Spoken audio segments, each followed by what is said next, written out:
So for those people who are unfamiliar with the series, can you tell us a little bit about the Ship Simulator series? Sure, I can. Ship Simulator is, well, it's a maritime simulator game. All versions, they focus on a core gameplay element of ship simulating, navigating your ship throughout different conditions. We've started out in 2005 with Ship Simulator 2006.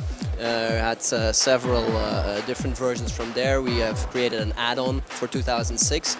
Then we created a 2008 version. It was pretty successful for the simulator genre, a maritime simulator genre. We sold 450,000 units, and that's why we're expanding on the series and making a new next installment basically. So, and that's going to be Ship Simulator Extremes.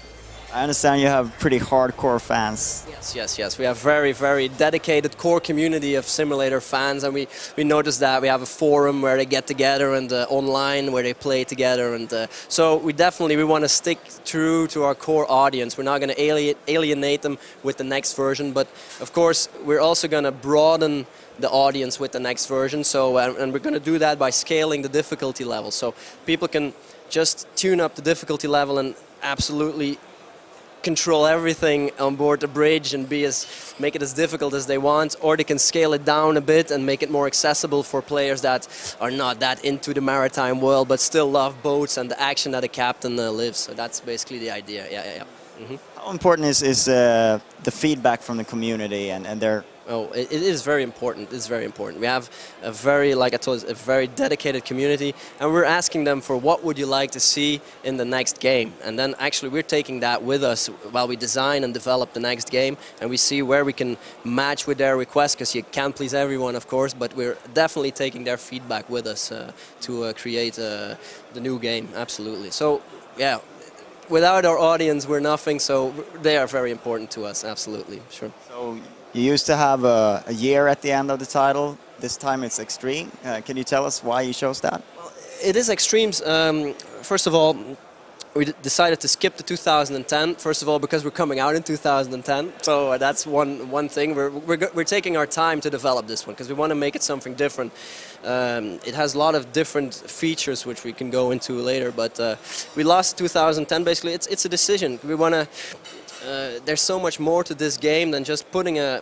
We expect the cycle for this one to be longer, and by limiting it to 2010 would not do it justice. So we just skipped the 2010 and just made a Ship Simulator Extremes, and then we can build upon that even with add-on packs and stuff like that. So yeah. So I don't think it's just a decision to keep it, make it better. The game, it's not worth putting a 2010 year on it. So we're just gonna expand on it. So speaking of those features, what are those? Well, we have lots of different features, of course. First of all, what we're going to do is the previous versions had single missions. You had to, now we're creating storylines. We're basing all our missions on real events. So the missions that are in the game are things that actual captains, missions that actual captains have sailed and have lived through. So we've also signed a cooperation with Greenpeace, so we can use their vessels inside the game. That opens up an entire new range of missions, ecological missions. We will have you save the whales. We will have you evacuate islands that are threatened from a volcanic disaster. So we have a wide range of Greenpeace missions, but it's not only Greenpeace. It's just one of the campaigns in the game. So we'll also have you sail a mammoth tanker through a real big storm, or have you fight a fire on an oil rig, evacuate people from an oil rig, first put out the fire with water cannons and then evacuate the people and get out there. Or even photograph an illegal facility and then try to get out and get to the press with the photos while you're being chased by a Soviet Navy, for example. So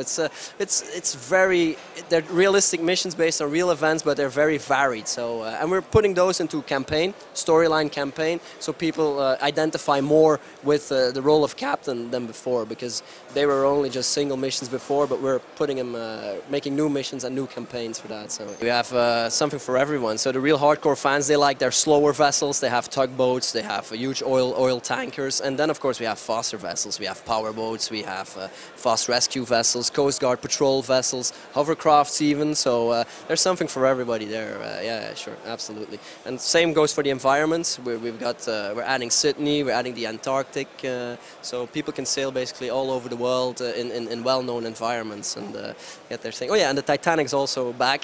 It used to be in 2006, 2008. It's also back in 2010. So yeah. Because we have a very nice audience that likes the Titanic, so we're still sticking with that. So finally, where are you at in development right now, and when can we expect Ship Simulator Extreme? It's coming out Q1 2010, so we're now very much full in development, so we're on schedule for the moment. We just signed with Paradox because we used to be with Lighthouse. We all know how that story went, so now are with Paradox, and we're still very happy to be with them. And yeah, if everything goes well, we'll be coming out Q1 2010. All right. Thank you much for your time. Thank you.